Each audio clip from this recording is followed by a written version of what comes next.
Gospel according to John. There was a wedding at Cana in Galilee, and the mother of Jesus was there. Jesus and his disciples were also invited to the wedding. When the wine ran short, the mother of Jesus said to him, "They have no wine." And Jesus said to her, "Woman, how does your concern affect me? My hour has not yet come." His mother said to the servers, "Do whatever he tells you." Now there were 6 stone water jars there for Jewish ceremonial washings, each holding 20 to 30 gallons. Jesus told them, "Fill the jars with water." So they filled them to the brim. Then he told them, "Draw some out now and take it to the head waiter." So they took it. And when the head waiter tasted the water that had become wine without knowing where it came from, although the servers who had drawn the water knew, the head waiter called the bridegroom and said to him, "Everyone serves good wine first, and then when people have drunk freely, an inferior wine. But you have kept the good wine until now." Jesus did this as the beginning of his signs at Cana in Galilee, and so revealed his glory, and his disciples began to believe in him. The Gospel of the Lord.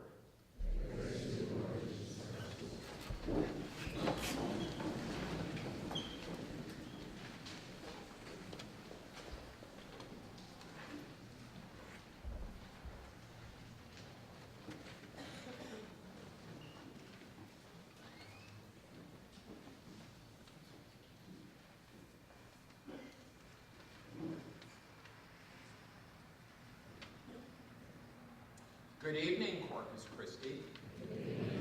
The message and a tweet: God without us will not. God without us will not. That's the message and a tweet. That's what I want you to remember come Wednesday. So today we have Jesus' first sign. For John, who is our evangelist, Jesus performs 7 signs throughout the gospel. And the signs are really known as miracles. And this is Jesus' first sign, his first miracle. They're signs because they reveal to us Jesus' identity, who our Lord is. And what is revealed to us today is his glory. And his disciples began to believe in him.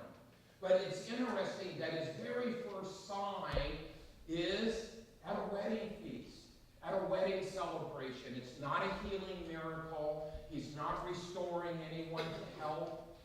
He is not raising anyone from the dead, but rather he is changing water into wine. And I think it's very appropriate that Jesus' first miracle is at a wedding feast, because Jesus celebrates life with us. Jesus is with us in our journey. Jesus is with us for better and for worse. Jesus is with us in sickness and in health. Jesus is with us in good times and in bad, for richer or for poorer. Our God is with us, and he journeys with us throughout life. And so his first sign, his first miracle is a wedding feast. And I think it's so appropriate because it just says to us, our God is with us. And you know what? I mean, excuse me, I don't mean to be disrespectful at all, dear Lord. What a party animal. Now, I say that jokingly. But 6 stone water jars, each containing 20 to 30 gallons. A gallon is 8 pounds. I know a gallon is 8 pounds because I took some time off from the seminary and worked For Alpha Beta, some of you remember Alpha Beta supermarket chain here in California, and I worked in the creamery, and there were 6 stacks of crates with 6 gallons in each crate, stacked 6 high, and I had to put them on a pulley so it would make its way to the truck, nearly 300 pounds. So that means that each stone water jar contained what? If we do the math, somewhere between 160 gallons of wine to 240 gallons of wine. What a party! Now, sorry, Lord, I didn't mean any disrespect. He's not a party animal, but he enjoys life, huh? And in those days, the whole community came out to celebrate. And God is not a killjoy. Many people think that God is a killjoy. God does not rain on our parade.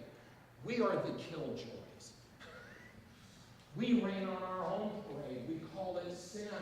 God gave us paradise, and we rained on it, and sinned, and left paradise.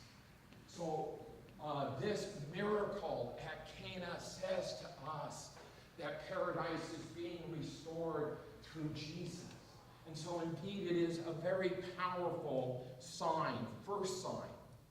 Now, God without us will not. So here's the principle, God's first principle around miracle making. Around miracle making. His first principle is that he involves us in the work. He involves us in the process. He involves us in the miracles. We without God cannot. God without us will not. And how so? All we need to do is take a look at today's gospel. God involves what? The servants in the miracle. So Jesus told them, fill the jars with water. So they filled them to the brim. Then he told them, draw some out now and take it to the head waiter. And so they took it. So it is the servants who help make this miracle happen. And so that's what they did. God without us will not. So the servants are obedient. They carry out the Lord's direct order. And so we, like the servants, we fill water jars, but only God can change water into wine. When God asks us to do something, let's do it to the fullest. We all know that a container, an empty container, can be light. But you put water in a container, it's heavy. Those servants are working hard. As I said, 160 to 240 pounds, moving a stone jar full of water. They are working hard. And it takes hard work for a miracle to happen. But what God is saying to us is do the ordinary right to the brim. Do the ordinary to the brim. Bring it and hold nothing back. Give God your best. Give God your first fruit. Give God your first offering. Give God the first take. Give God that portion of your hard work and labor. And then see what happens. God will take it from there. And God will transform and change lives. And so he told them, draw some out. God without us will not. So they draw it out. They take it to the head waiter. And so they took it. And when the head waiter tasted the water that had become wine, who was the closest to the miracle? Who was the closest to the miracle? The servants. The servants.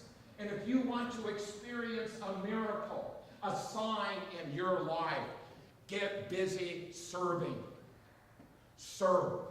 The fourth purpose of the church.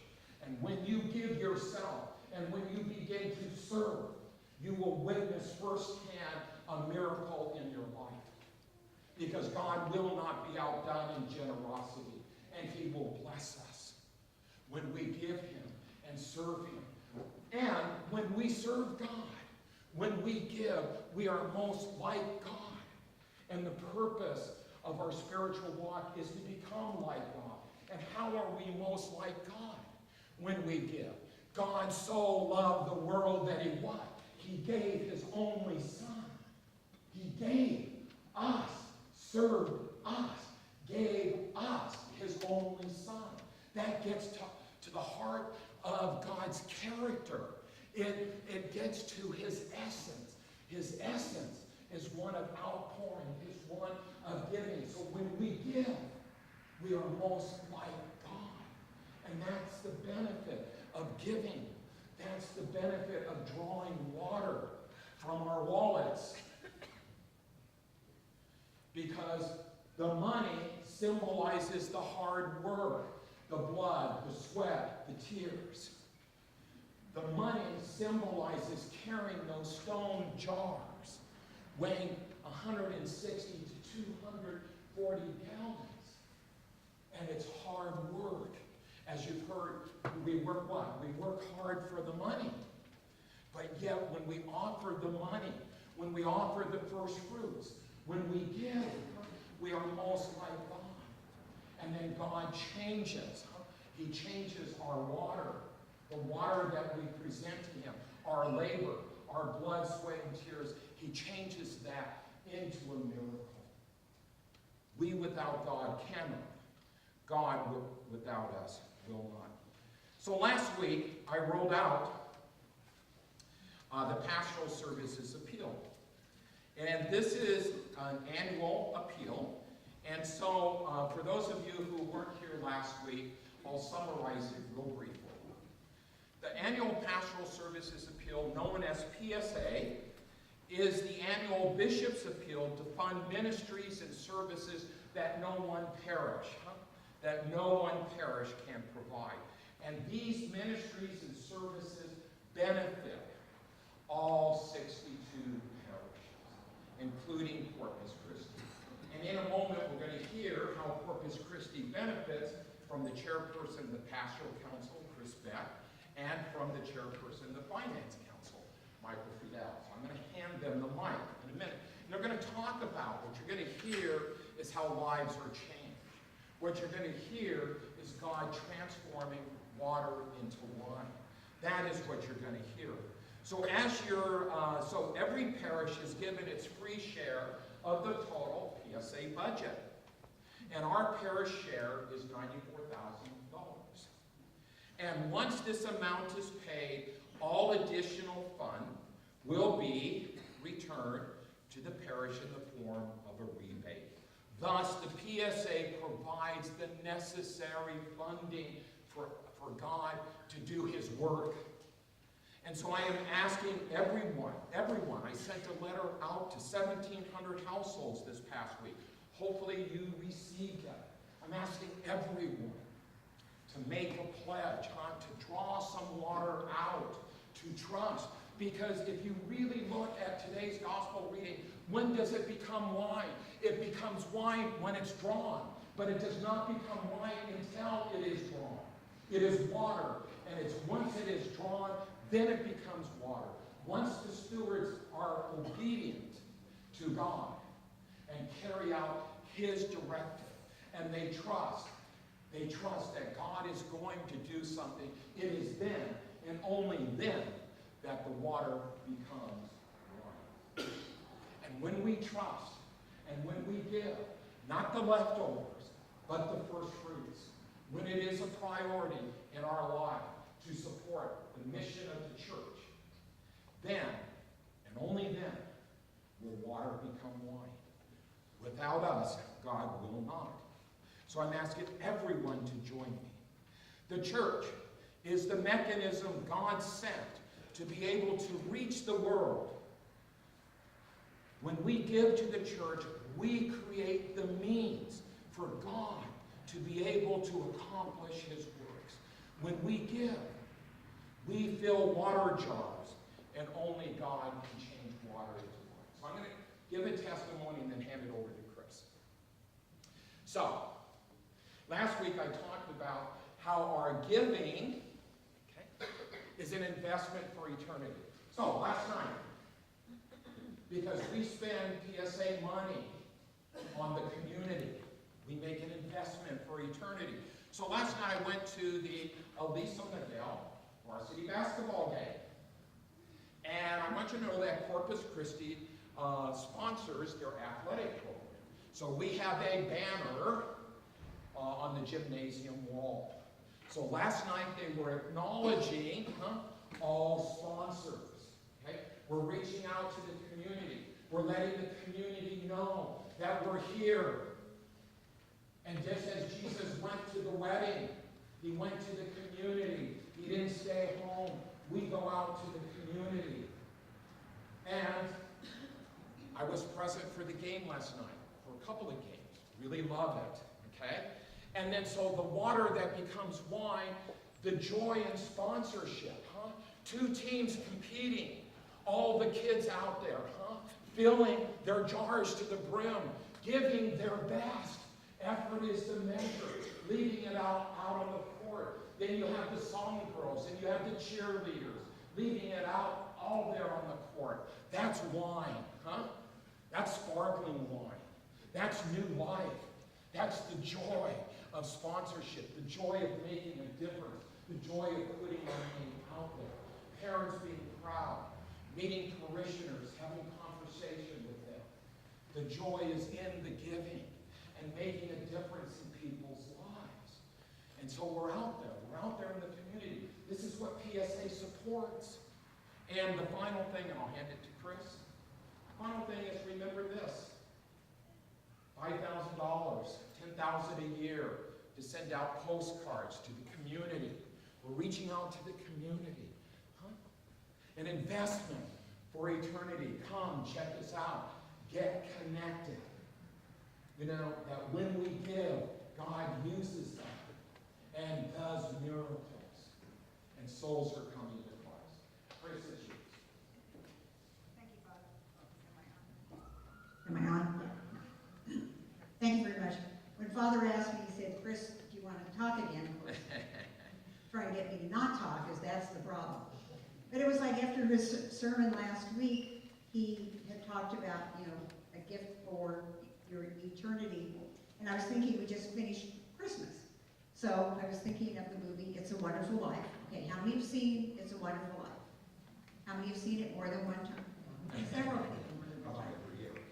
Well, for those who haven't seen it, you probably know the story that George Bailey, he thinks that he would be better off if he had never been alive. And the angel shows him what a difference he made in everybody's life. And I think that's what we do when we give to PSA, is we have the opportunity to make a difference in everybody's life, no matter how small. I know Bob and I were talking about, PSA this year and what it meant to us. Well, we started with PSA, the money we were able to start our classes, the 101, 201, 301, to enrich our Catholic faith, to understand our family here at Corpus Christi and what Corpus Christi means to us and what we can do for Corpus Christi. And we couldn't have done that without PSA from last year. We feed the homeless. We couldn't do that without PSA. We couldn't have our Thanksgiving without PSA, because the church does provide the turkeys, the pace and the place and the forks and that. And with the Thanksgiving, it means a lot to Bob and I. Both our families are out of state. So our Thanksgiving, we're alone on Thanksgiving Day. But Thanksgiving here in this hall is our Thanksgiving with our faith family. And it means a lot to us. And if we didn't have that, that would almost give us like a hole in our heart. So thank you for everybody who has participated in PSA in the past.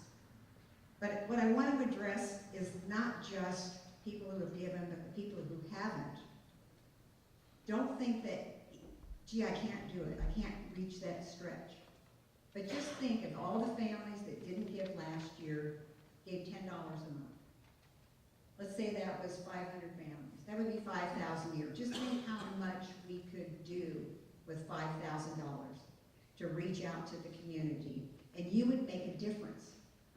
So if you're a little kid, you could say, I'm going to take $1 of my allowance And mom and dad, you give that dollar allowance a month to Corpus Christi. Because I can give too. It's not just for us adults, it's for everyone can make a difference in people's lives. And we at Corpus Christi, we reach out, we love people. This is a family. This isn't a church where you come in, you kneel, you leave. People stand around, they hug each other, they care about each other. And that's how we do it. We do it by giving to PSA so we can reach out with our ministries. And we have a new ministry that started, Stephen's ministry, that's going to be launching, that PSA was able to support, that will help people in need after, the day after. Father's talked about it in Mass before, about being able to go out and reach out to people that are hurting, that maybe lost a child, or maybe lost a spouse, or maybe they're battling cancer and they have no family here to support them, to give that one-on-one support. You can do that. You can touch one person. If you can touch one person in your lifetime, God is smiling. Jesus Christ is smiling. If you can, in his name, help one person. And just think if all of us just help one person. And you can do that by doing the PSA. And I think that's important. It's important for Bob and I. The church means, this church family means so much to us. And we talked about it. And we're going to increase ours, promise Father, by 10% from what we did last year. So those that gave before, think about that too. What can you do? And yes, you may have to give something to do that, but God comes first in our lives. And it's important to us. So I want everyone to think, it is a wonderful life. We are blessed. This is a wonderful parish. And there's miracles happening here every single day. And you can be a part of it, and you are a part of it. By not only your prayers, but your gift. And the gift that helps is the gift of money. And we all know that. And it's hard, but we can't do it without that. So be a part of that. Be part of Corpus Christi. It is a wonderful life. Be the George Bailey of Corpus Christi. And at the end of the movie, I don't know if you remember, with the little bell, you hear that bell, well, that means the angel got its wings. When you hear a bell, think of, I'm giving money to Corpus Christi for the PSA, because that little bell means I'm helping someone. I'm helping a person in my parish, in my community, by reaching out to them and being part of Corpus Christi. So remember, it is a wonderful life. This is a wonderful parish, and we are very, very blessed to be a part of it. And you're a wonderful family. Thank you.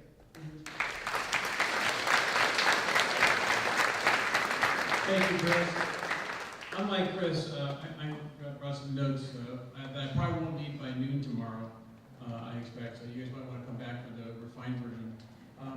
My name is Mike Friedel, and in 2001, my wife and I bought our dream house.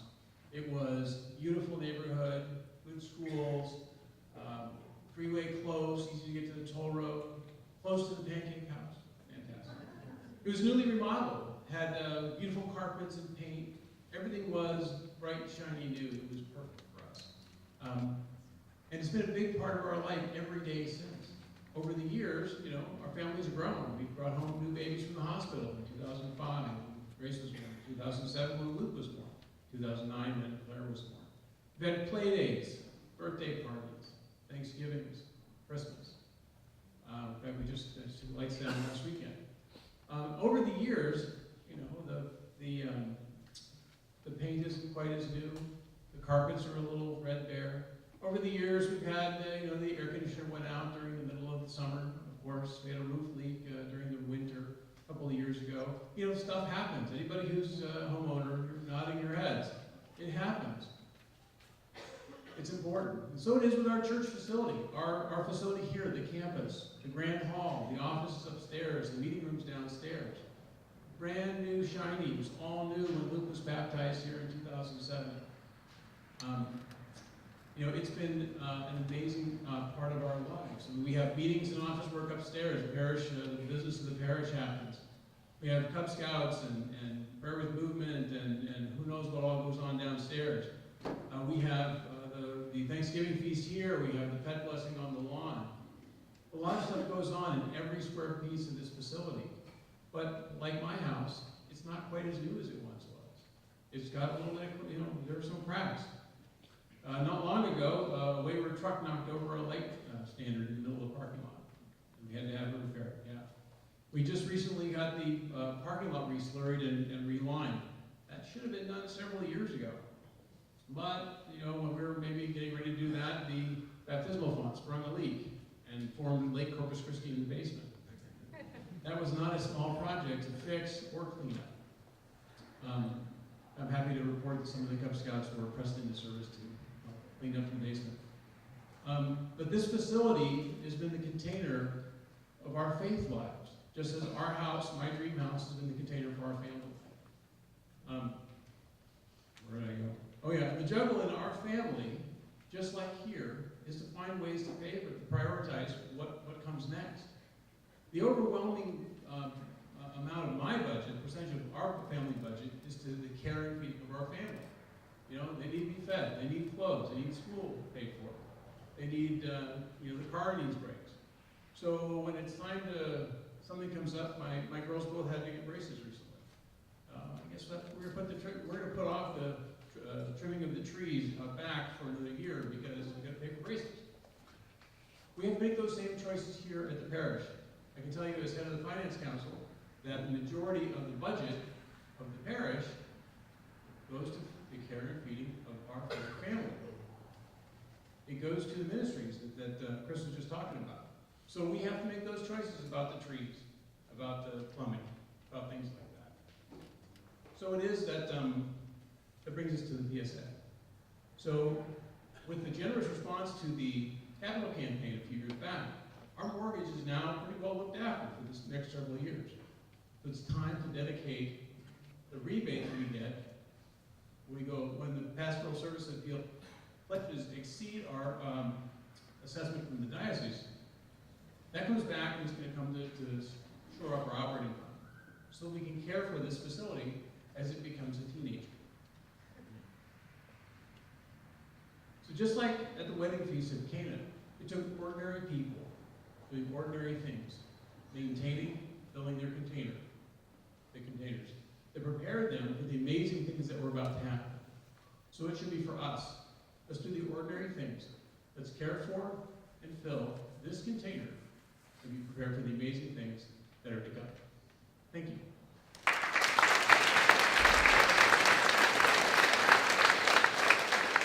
So, Chris and Mike, outstanding. I'll be shorter tomorrow. You're good. You don't need to change anything. So I'll tighten up the message. So next weekend's pledge weekend. I'll walk you through the pledge. The message will be very brief. Thank you for 2 weeks of patiently sitting and listening to the message. So next weekend, pledge weekend, bring your pledge envelopes, join me, or bring your pledge envelope ready to make a pledge, and I'll walk you through it. Let us know